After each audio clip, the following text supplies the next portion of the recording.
বাংলায় একটি প্রবাদ আছে, সঙ্গদোষে লোহা ভাসে, অর্থাৎ সঙ্গের প্রভাব খুবই শক্তিশালী। এর জ্বলন্ত উদাহরণ যেন এই রাজহাঁস। সহজাত বৈশিষ্ট্য অনুযায়ী পানিতে ভেসে বেড়ানোর কথা ছিল এই হাঁসটির, কিন্তু মালিকের সঙ্গ বলে জল ছেড়ে ডাঙায় ঘুরে বেড়াচ্ছে সে। পিঠে কায়দা করে ঝুলিয়ে দেওয়া হয়েছে ভেজিটেবল কার্ট, সেটি নিয়ে হেলে দুলে এক মনে মালিককে অনুসরণ করছে এটি, অথচ নিচ দিয়েই প্রবাহিত হচ্ছে স্বচ্ছ জল। ইচ্ছা করলেই পারে সাঁতরে পার হতে। এই দৃশ্য চীনের দক্ষিণ পশ্চিমাঞ্চলীয় প্রদেশ গুইজোর। হাঁসটির মালিক সেখানকার সবজি বিক্রেতা শাইমেই ইয়ং।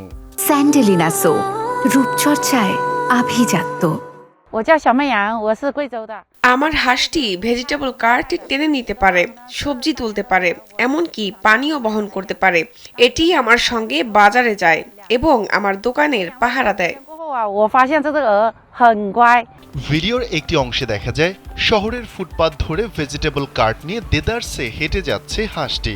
দুপাশের কৌতূহলী ছেলে বুড়োরা অবাক হয়ে দেখছে সে চলে যাওয়ার দৃশ্য। শাওমেই জানান, শুরু থেকেই হাঁসটি তাকে পছন্দ করত। এরপর ধীরে ধীরে এটিকে প্রশিক্ষণ দিতে থাকেন তিনি। দীর্ঘ 6 মাসের প্রশিক্ষণ শেষে এটি এখন শাইমের সার্বক্ষণিক বন্ধু।